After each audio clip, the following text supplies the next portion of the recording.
Their names vanished from the chronicles. Their achievements were erased from the textbooks. They were the first to climb where no one had ever set foot, and the first to disappear without a trace. In the 1930s, mountaineering in the Soviet Union wasn't just a sport. It was an ideal, conquering nature, spirit, and will. But the peaks they reached became their last. Why did the best Soviet climbers, Krylenko, Semyonovsky, Gautier, suddenly vanish? How did their triumphs turn into accusations, and their summits into sentences? This is a documentary story about people who believed in the heights, but became victims of the system. A story about what happened to the lost mountaineers of the Soviet era. Picture this: a man climbing Mount Elbrus in a mid-season coat. Next to him, a 14-year-old boy in sandals with crampons tied to them. The year is 1927. These aren't madmen. They're the future of Soviet mountaineering, the 1920s. The country of Soviets is building a new kind of human, strong, determined, unbreakable. Physical culture becomes policy. Sport becomes ideology. And the mountains, a symbol of revolution. To conquer a peak means to conquer nature, oneself, the old world. On the posters, heroes with ice axes staring into the future. The slogans shout about strength of spirit. But who are the people behind those images? In 1929, a mountaineering section is founded within the Society of Proletarian Tourism and Excursions, the first organization uniting climbers across the country. Among them are romantics who fell in love with the mountains long before the revolution, intellectuals who once read about the Alps in European magazines, enthusiasts ready to venture into the unknown, with no gear, no experience, simply because something up there was calling. And among them, one man who would bring together two things that never belonged side by side: power and altitude. His name was Nikolai Krylenko, former Supreme Commander of Soviet Russia, People's Commissar of Justice, Chairman of the Supreme Court, a man who, in October of 1917, helped decide the fate of the revolution, and 10 years later was walking the high ridges of the Pamirs as if the mountains mattered more than the corridors of power. How could that be? How does a revolutionary, a prosecutor, a man who helped build the machinery of repression, become the first Soviet mountaineer? And why was he the first to vanish from this story? Here's something strange. In 1914, Krylenko, together with Lenin and two companions, climbed his first snow-covered alpine peak, Dent du Râteau. Picture that scene. The future leader of a world revolution and the future commander of the Red Army, standing on a glacier, in exile, in the Swiss Alps. What were they searching for up there? Maybe Krylenko already understood that the mountains are the only place where no one lies, where you can't order a rock to move, where height has nothing to do with your party card. He returned to the Soviet Union and built Soviet mountaineering almost from scratch. In 1927, he led a group to the eastern summit of Elbrus. One by one, people turned back. Only he and 14-year-old Stok Hanetsky made it to the saddle. The boy cried from exhaustion. Krylenko laughed. "And you call yourself a pioneer?" There was no real gear. Krylenko wore a coat. The boy, sandals. But they kept going. By 1935, Krylenko became the first in the USSR to earn the title of Honored Master of Mountaineering. He organized expeditions to the Pamirs, wrote books about the mountains, founded the mountaineering section, and inspired thousands. But the system didn't like those who climbed too high, even if they had built that system themselves. Because his downfall was tied to mountaineering itself, they accused him of wasting time on irrelevant pursuits while others were working. The summits became evidence, the altitude, a sentence, and the mountains, a grave for an entire generation. But who was Krylenko really? Was he just a prosecutor and a party official? No. He was a paradox, a people's commissar of justice who defended the law and broke it in the name of revolution, a scholar who wrote books on law and disappeared into the mountains for months, an ideologue who built socialism and searched for freedom where no party card or order could reach, a chess player, a hunter, an organizer, a man who simply couldn't stay still. Imagine that contrast. In the morning, you hand down sentences in a courtroom. In the evening, you look up at the stars above a glacier. By day, your signature decides the fate of thousands. By night, in a thin sleeping bag, you're just a man shivering in a tent, dreaming of a campfire. Krylenko fell in love with the mountains long before the revolution. In 1914, together with Lenin and two companions, he climbed his first snow-covered alpine peak, Dent du Rateau, exile, Switzerland, the Tatra, the Alps. There he discovered something new, not ideology, not politics, but the purity of ascent, the brotherhood of people who help each other without orders from above. This wasn't sport, it was philosophy. In the mountains, there's no deceit. The rock doesn't flatter you, the ice doesn't obey. The summit is either yours or it isn't. And between you and the sky, there's only your will. In a conversation with polar explorer Otto Schmidt, Krylenko once said, "Mountaineering is a school of courage. Our country needs courageous people, and we're doing far too little to raise them. We're not developing mountaineering for the masses." Schmidt agreed. "You're right. Start promoting it." And Krylenko did, not as a hobbyist, but as a creator of an entire system. In 1932, he led an expedition to Garmo Peak in the Pamirs. This wasn't a leisure climb. It was an exploration of blank spots on the map, places where no human had ever set foot.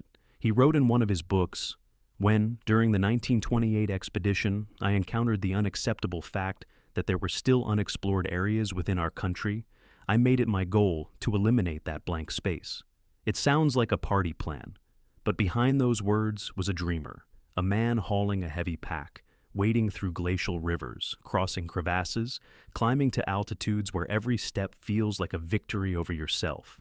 In 1929, on Lenin Peak, he reached an altitude of 6,850 meters, setting a new Soviet record. The Red Army soldier Nagumanov stopped at 6,600. The rest, even lower. Only Krylenko kept going, alone. His name echoed in the newspapers. "A Soviet man conquers the elements.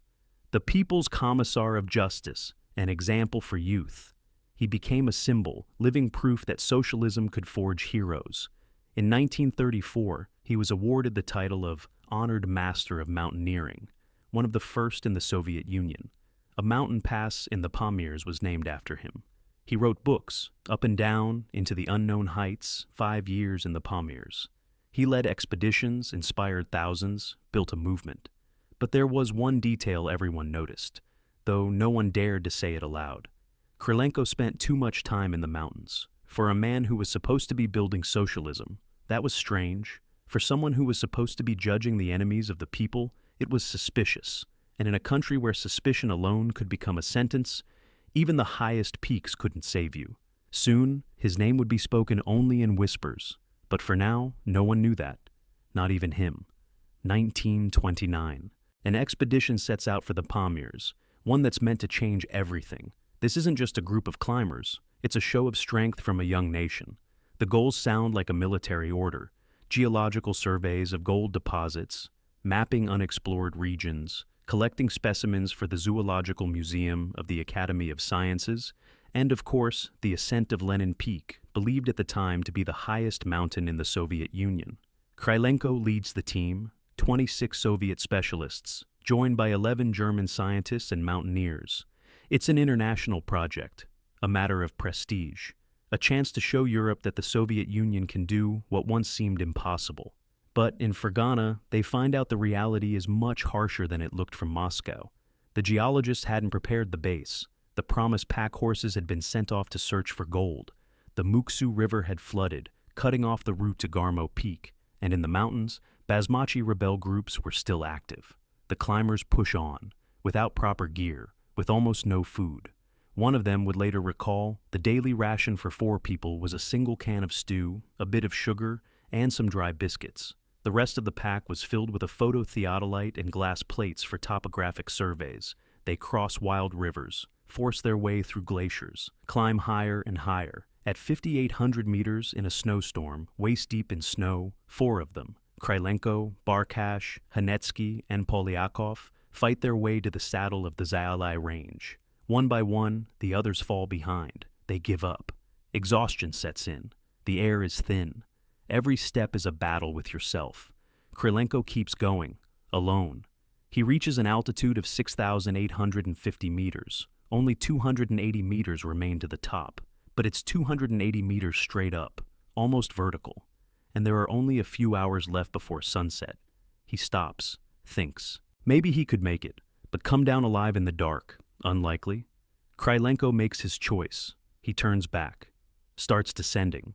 Later, he would say, "I didn't reach the summit of Lenin Peak, but I showed the way for others." And he did. That route, through the ridge saddle to the northern side, would forever be known as Krylenko Pass. His name was now part of the Pamir map. In 1934, Krylenko returned. He organized the first Pamir training expedition of the Red Army. This was no longer just an expedition. It was a military operation. Most of the participants were soldiers. Order, discipline, a clear objective. On the 8th of September, 1934, 3 men stood on the summit. Expedition leader Kasyan Chernuka, mountaineering instructor Vitaly Abalakov, and soldier Ivan Lukin.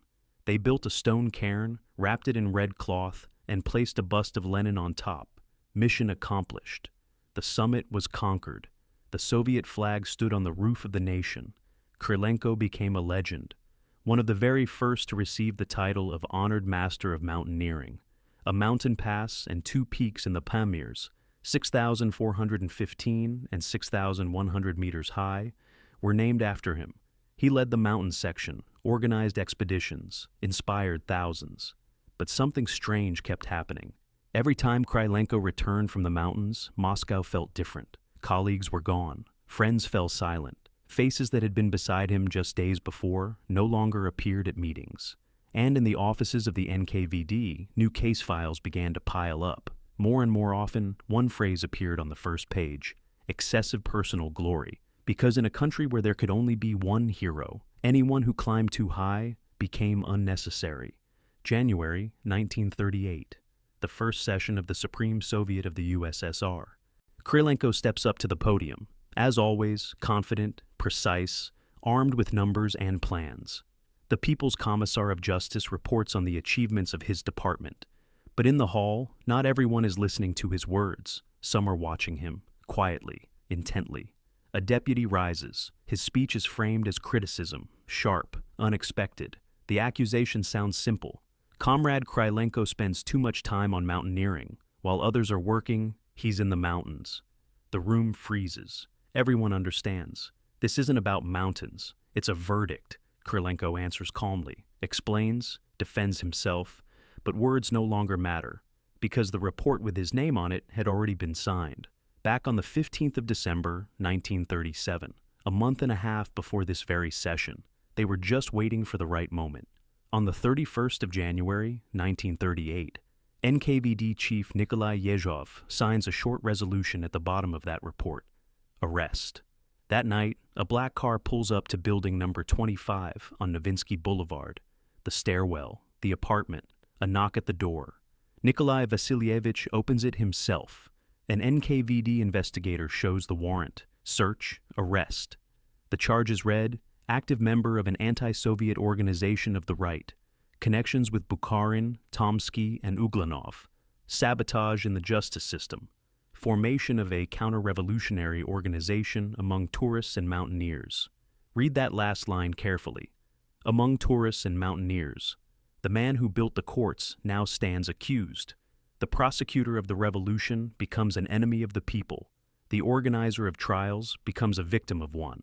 His brother, Vladimir Vasilievich, also a mountaineer, had been arrested 6 months earlier, on the 26th of July, 1937. The same charges. He would not live another year. Krylenko is taken for interrogation. The investigator, Kogan. The questioning is relentless. The pressure, intense. Not torture, not yet. Just cold, systematic exhaustion. Day after day. Night after night. On the 3rd of February, Nikolai Vasilievich breaks. He writes a statement. I fully and completely admit the enormous harm my anti-Soviet activities have caused to the socialist construction of the USSR. The same words he once forced from others, the same phrasing he had written in indictments, now used against himself. The trial lasts 20 minutes. 20. The military collegium of the Supreme Court delivers its sentence, the highest measure of punishment, no right to appeal. On the 29th of July, 1938, Nikolai Krylenko is executed at the Kommunarka shooting range, the same place where his brother had been killed months earlier. the same place where, in the following days, dozens more would fall. His mountaineering journals vanish. His books are pulled from libraries. His photographs are cut out of magazines. Krylenko Pass is renamed. The Krylenko Peaks erased. His name is wiped clean, as if he had never existed. But the most terrifying part isn't his death. It's what came after. Because along with Krylenko, dozens of others were named in the indictment. Climbers, travelers, instructors, anyone who had ever gone on an expedition with him. Now the mountains themselves became evidence. Altitude, suspicion, ascent, proof of guilt. 17 years later, in 1955, the military collegium would overturn the sentence. The wording, for lack of criminal grounds. But by then, there was no one left to ask. Who else disappeared in those mountains? 1937. July. In the mountaineering camp of Adilsu, deep in the Caucasus, another training day begins. Warm-up, gear check, route planning. On July 28th, a truck drives into the camp. Men in NKVD uniforms step out. Within an hour, 12 instructors are arrested, right there on the slope. Still in their climbing gear, no explanations, no charges, just a list of names. Among them is Pyotr Zarychniak, a seasoned climber, one of the heroes of the legendary Ushba Traverse. 2 months later, he'll be executed, and the entire team from that climb a year earlier will vanish from the records, because one of them was labeled an enemy of the people, and a victory, they said, can't belong to an enemy. That was only the beginning. The wave of arrests sweeps through every sports organization. Moscow, Leningrad, Kyiv, Tbilisi, mountain camps, factory clubs, climbing sections. The accusations, identical, word for word, like a template. A counter-revolutionary terrorist organization of tourists and mountaineers. It sounds absurd, but it works flawlessly. Vasily Semyonovsky, founder of Soviet mountaineering, author of 7 books, creator of the first training programs, is accused of spying for Germany. The wording reads, pass secret information to German agents disguised as climbers. In 1937, around 20 climbers had died in the mountains. Now, every death is called sabotage. Every accident, deliberate. Semyonovsky is said to have caused them on purpose. Solomon Slutsky is arrested in January 1938. A devoted communist, party organizer for the Moscow mountaineering section. He even held political briefings up in the mountains. At first, he thinks it's a mistake. They'll sort it out soon. They don't. He's accused of Trotskyism, sabotage, and belonging to enemy organizations. And then, there's the most surreal story. A group of climbers is heading for the western summit of Mount Elbrus, the highest point in Europe. Following tradition, they're carrying a heavy bronze bust of the leader. The weather turns bad. The wind picks up. Snow up to their waists. The summit is still far ahead. They decide to leave the bust in a shelter on the saddle and return in spring to take it higher. Reasonable, right? It saved their lives. But someone reports them, and the entire team gets 10 years in the camps. The charge? Disrespect toward the great leader. The bust didn't reach the proper summit. That's now a crime. Nikolai Gorbanov, scientist, statesman, master climber, is executed on September 7, 1938. A peak in the Pamirs, over 6,000 meters high, had once borne his name. It's erased from the maps, renamed Boris Kalpis, divisional commissar, one of the founders of military mountaineering, executed. Stanislav Ganetsky, once that little boy in sandals crying on the Elbrus saddle, grew up, became a climber himself, son of a prominent Bolshevik. Arrested on June 8, 1937. Executed on June 14, 1938. In just a year and a half, dozens of the country's best climbers disappear, according to different sources, between 50 and 70 people. Executed, sent to camps, exiled. Why mountaineers? Because they climbed with foreigners, so spies. Because they had their own routes, their own teams, their own brotherhood, so conspirators. Because they reached higher than others, so dangerous. And maybe because mountaineering means freedom, choice, responsibility, for yourself and for your partner. None of that fit the Soviet system of the 30s. Sport turned into a battlefield. The peaks became evidence, and every climb could be your last, even if you made it back alive. Now, picture someone else, not a party official, not a revolutionary hero, just an ordinary intellectual, a man who simply loves the mountains. His name is Vasily Loganovich Semyonovsky. He was born in Kashin, a small town in the Tver province, into the family of a doctor. He studied at a gymnasium until he was expelled in his 4th year for joining a political circle. A socialist revolutionary, an idealist, exiled abroad. But that's not the heart of his story. The heart of it is the mountains. He first sees the Alps at the turn of the century and falls in love, not with an idea, not with a symbol, but with the mountains themselves, the stone, the ice, the way the sun rises above the peaks, the way a person changes once they climb above the clouds. In 1912, he becomes a professional guide. Imagine that, a Russian nobleman, expelled from school for politics, a revolutionary, working as a mountain guide in Europe. He leads groups through the Tatras, the Alps, learns from the best, studies every move, every piece of equipment, every technique. Then comes the revolution, the civil war, exile again. He works at the Soviet embassy in Vienna, first as a clerk, then as a secretary in the consular section. Later, he moves to Hamburg, vice consul, diplomat, journalist, a man who has seen Europe, who speaks its languages, who understands how people live on the other side of the border, and still, a mountaineer. Every time he returns home on leave, he heads for the Caucasus, not to rest, to climb. In 1925, he leads the first Soviet expedition to Mount Kazbek. In 1926 and 27, he explores Svanitya. In 1928, he climbs Mount Shkara with a German expedition led by Willy Merkel, the same Merkel who will later die on Nanga Parbat. In 1929, he takes on South Ushba, one of the toughest peaks in the Caucasus. Again with the Germans, he studies, learns their methods, and starts thinking, how could all this work back in the Soviet Union? Because in Europe, mountaineering is for the elite. Expensive, specialized gear, private clubs, professional guides. But in the Soviet Union, it should be for everyone. For workers, for Red Army soldiers, for the people. And Semyonovsky makes it happen. In 1928, he helps found the Society of Proletarian Tourism, becoming the first head of its Central Mountain section. In 1929, he organizes the first training expedition near the Bezingy Wall. The participants call it the Workers' Faculty in Ice. They cross dozens of passes, make first ascents, and learn. Most importantly, they fall in love with the mountains, just as he once did. In 1930, the publishing house Young Guard releases his book, Mountain Tourism, the first Soviet textbook on mountaineering. And in 1936 comes Alpinism, the handbook of a generation. It has everything: technique, gear, altitude physiology, group psychology, European experience adapted for Soviet climbers. He writes 7 books, 15 articles. He oversees national training schools for instructors in Adilsu in 1931, in Balkaria in 32, in Chegem in 34. Then, in 1935, comes the first all-union mountaineering festival, 200 beginners, 12 climbing groups. Semyonovsky himself climbs 7 summits alongside them. At 51 years old, when most men have long settled into armchairs.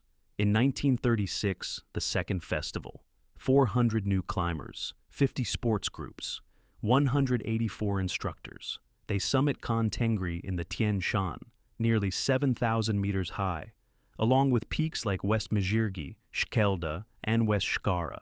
For all this, Semyonovsky receives the title of Master of Sport in 1934, and 2 years later, he becomes the first Soviet mountaineer honored as a Distinguished Master of Sport of the USSR. But there's one detail nobody says out loud. Semyonovsky climbs with foreigners, with Germans, with Swiss. In the mid-30s, that already looks strange, suspicious. And in his writings, he says that the mountains make a person honest, that there's no place for lies up there. That mountaineering isn't about obedience. It's about trust, brotherhood. The belief that everyone is responsible for everyone else. Beautiful words, true words. But the state doesn't ask for honesty. It asks for obedience and confessions. And when a man lives by conscience, but the system lives by fear, the ending is already written. November 6th, 1937, Moscow, the eve of the 20th anniversary of the revolution. The city is getting ready for celebration. Red flags everywhere, portraits of the leaders, and tomorrow morning there'll be a grand parade on Red Square. But tonight, black cars move quietly through the streets. They stop by apartment buildings, climb the stairs, and knock on doors. One of those cars pulls up outside Vasily Semyonovsky's home. The investigators enter. A search, an arrest. Fast, precise. According to the list, he's taken, along with other arrested climbers, to Taganka prison, notorious for its interrogation methods. Semyonovsky is thrown into a cell. The first interrogation, then the second, then the third. No sleep, no rest. The pressure builds. The arrest report reads, "The 4th Department of the NKVD for the Moscow region has uncovered and is liquidating a counter-revolutionary fascist terrorist organization operating among mountaineers and tourists." And further, Semyonovsky is the central figure in this organization. The charges: espionage for Germany, collaboration with fascists. Allegedly, he passed secret information to German agents posing as climbers visiting the Elbrus camps. The accusation is absurd, but it works flawlessly. And that's not all. They also accuse him of deliberately causing accidents in the mountains. In 1937, around 20 climbers died during ascents. Now, every death is labeled sabotage, every tragedy a crime. And the man responsible, they say, is Semyonovsky. Imagine it. The man who built Soviet mountaineering, who wrote the safety manuals, who trained rescuers and instructors, now accused of sending people to their deaths on purpose. The interrogations go on, day, night, day, night. They don't let him sleep. The questioning is relentless, mechanical.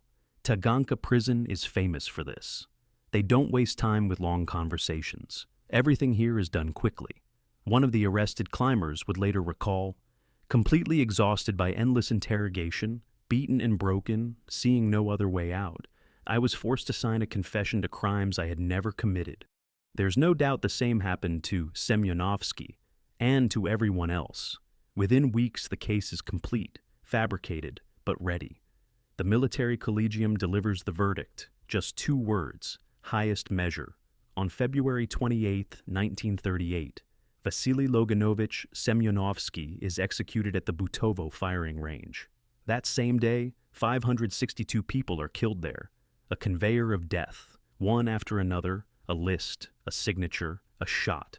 His body is thrown into a mass grave. No tomb, no plaque, nothing. Years later, his family receives an official document, stamped and sealed. It says, "Died of pneumonia." Pneumonia, a convenient diagnosis, explains everything, raises no questions. Illness happens to everyone. Except, this illness is strange. It kills all the arrested climbers in the same year, in the same place, at the same speed. A sickness that can't be treated, that spares no one, not the young, the strong, or the healthy. A disease that fells those who once stood on 7,000-meter peaks, who endured storms and freezing wind, who were tougher than steel. Who invented this disease? And why does it only kill those who love the mountains? But here's what's strange. In the mountaineering season of 1937 alone, 17 people die in the mountains. Accidents, falls, avalanches, frostbite, altitude sickness, the usual dangers anyone who climbs faces. Only now, every death becomes evidence, every tragedy, proof of guilt. The investigators come up with a new charge: deliberate provocation of accidents in the mountains. Semyonovsky is accused of creating the very conditions for disaster, of sending untrained climbers on dangerous routes, neglecting gear checks, ignoring weather forecasts. Just imagine the absurdity. The man who wrote 7 books on mountain safety, who trained hundreds of instructors, who built the country's entire climbing education system, now branded a saboteur, a man who sent people to die on purpose. Every fallen climber is counted as his victim. Every expedition where someone got injured, sabotage. Every miscalculated route, treason. During interrogations, confessions are beaten out of people. Climber Oleg Korzun is pushed to the breaking point until he's ready to sign anything.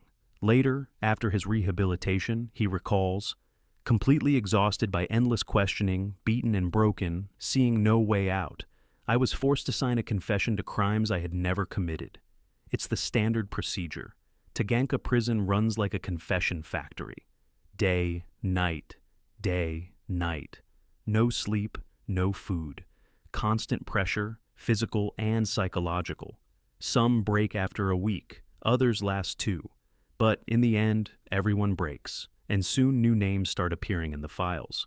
Solomon Slutsky confesses to recruiting members for a counter-revolutionary group. Leonid Kamenker admits to contacts with foreign agents. Yevgeny Levinson confirms involvement in anti-Soviet activity. The absurdity reaches its peak. Oleg Korzun is forced to confess that their climbing group had been planning a terrorist attack on Red Square during the May Day parade of 1937.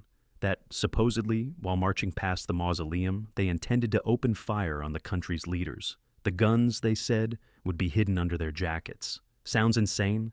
Yet that was the official accusation. It went into the record, and it led to convictions. Then came another case, the football players. It turns out the athletes from Spartak were also plotting an assassination.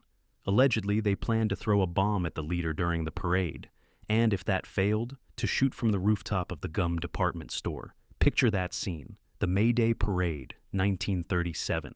First, the climbers open fire on the reviewing stand. Then, a bomb flies from the footballers. Then, something else. Pure nightmare.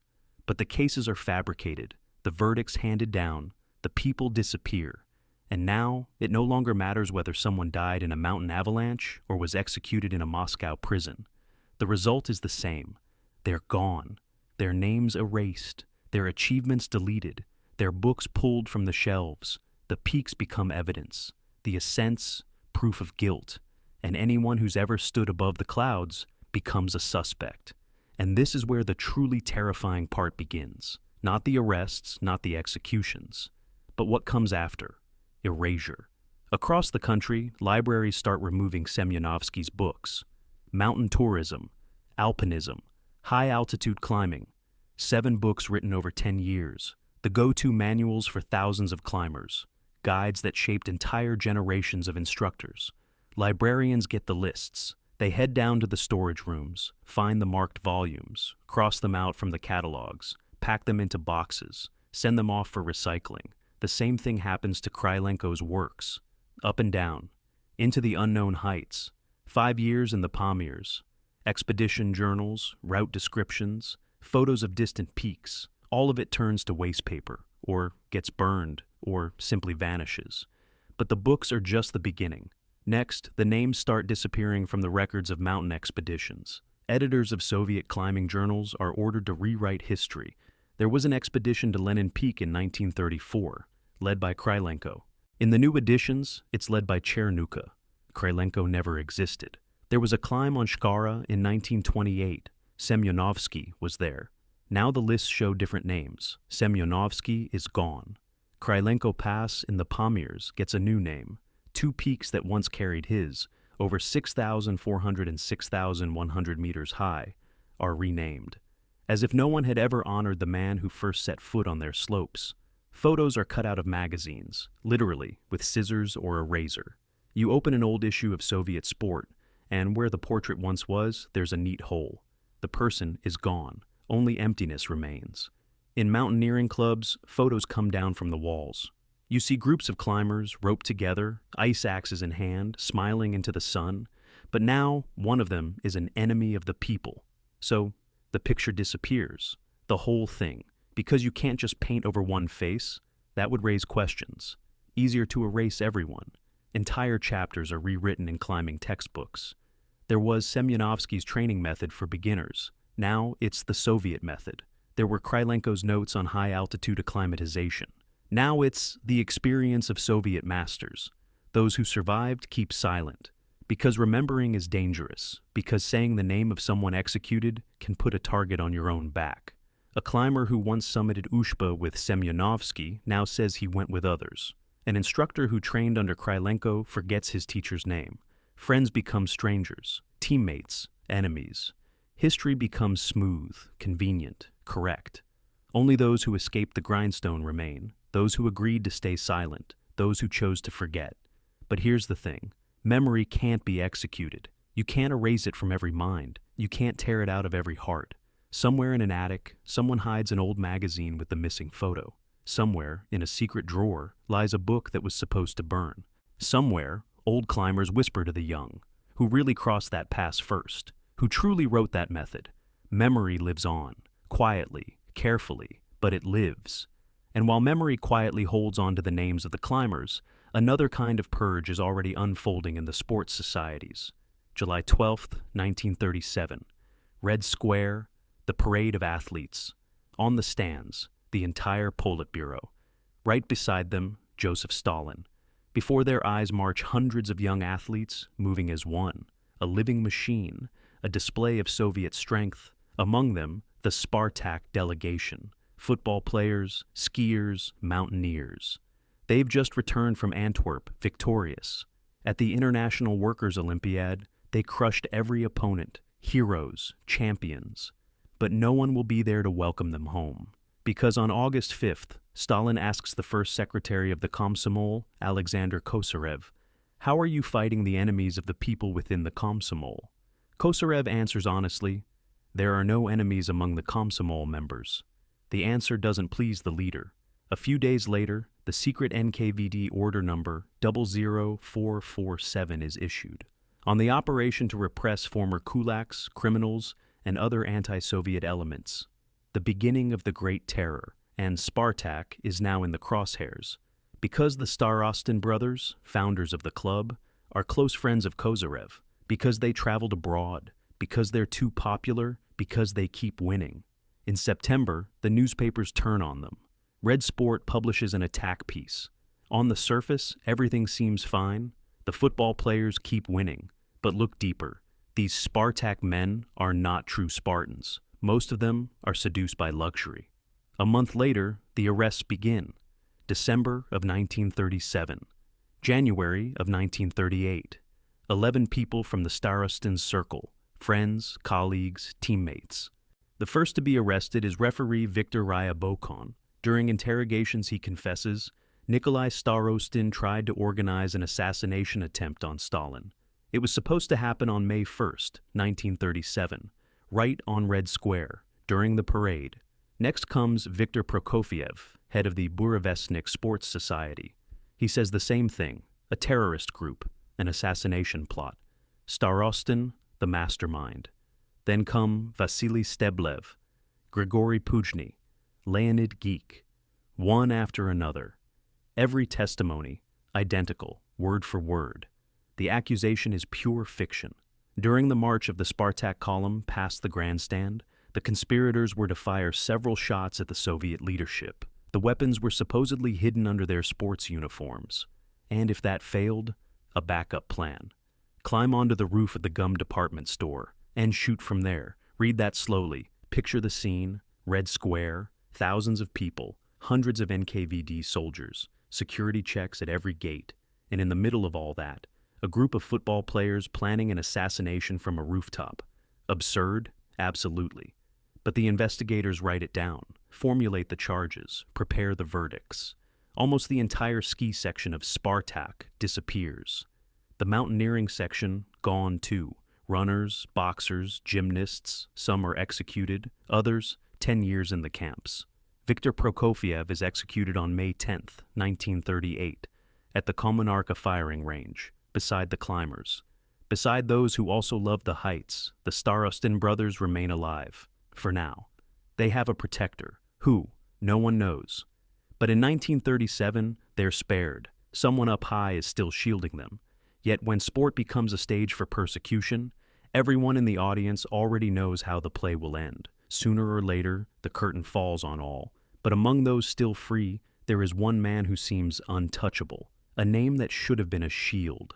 His father, Lenin's personal physician, Alexander Fyodorovich Getye, son of Fyodor Alexandrovich Getye, the very man who founded Botkin Hospital and served in the Kremlin's medical and sanitary directorate from its first days. The doctor who treated the leader of the revolution, the one entrusted with what was most precious, life itself. You'd think that kind of connection would protect anyone, but in 1937, family ties protect no one, not even those. Alexander is a man of a completely different kind, not a bureaucrat, not a party functionary, a boxer, an engineer, a mountaineer, a romantic. He starts boxing back in 1908 at the Moscow Ski Club. By 1914, he's competing in the Russian Championship. Sports magazines call him a boxer worth watching. One of the best in the country. Then comes the First World War. Officer school, the Civil War. He fights for the Whites, then joins the Reds. By 1920, he's teaching at the Central Courses for Vsevolozh instructors, training soldiers in hand-to-hand combat, boxing, and physical fitness. In 1930, he publishes English Boxing, the first serious boxing manual for trainers and athletes in the Soviet Union. In 1937, The Craft of Modern Boxing. In the preface, he writes, "I've tried to bring together both Soviet and foreign experience in boxing and present it in a way that gives coaches and athletes a deep understanding of the sport and its laws." But alongside boxing, the mountains, the height, the summits, Getye explores Belukha, the highest point of the Altai, Gestola in the Caucasus. He joins expeditions to the Pamirs. In 1933, he leads the assault team climbing Stalin Peak, nearly 7,500 meters high, one of the toughest 7,000ers in the USSR. The expedition is brutal. The caravan crawls along the mountain trails, steep slopes, raging rivers. The load is enormous. They have to haul a radiometeorological station, 2 units, 25 kilograms each, up to 7,500 meters. Mikhail Rohm, a special correspondent for Izvestia who climbs with them, writes, "I've known him for years. He can endure anything. And most importantly, he never loses his head." The assault team keeps climbing higher, setting up intermediate camps. At 6,400 meters, the food runs out. The Great Fast begins. A diet of hunger and endurance. But they keep moving. Because the goal isn't just the summit.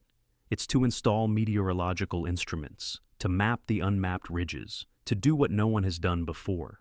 Getye trains Red Army soldiers. He teaches, he writes, and still he disappears into the mountains for months, as if he lives in 2 worlds at once. But the system doesn't tolerate duality. It demands a choice, and if you can't choose, it chooses for you. Even the name of the man who once held Lenin's hand in his final days won't save his son, because when the system starts hunting for enemies, it finds them everywhere, even in the mirror. Mountains don't betray, stone doesn't lie, glaciers don't deceive. It's people who do, people who turn summits into accusations, people who make altitude a crime. Thank you for watching.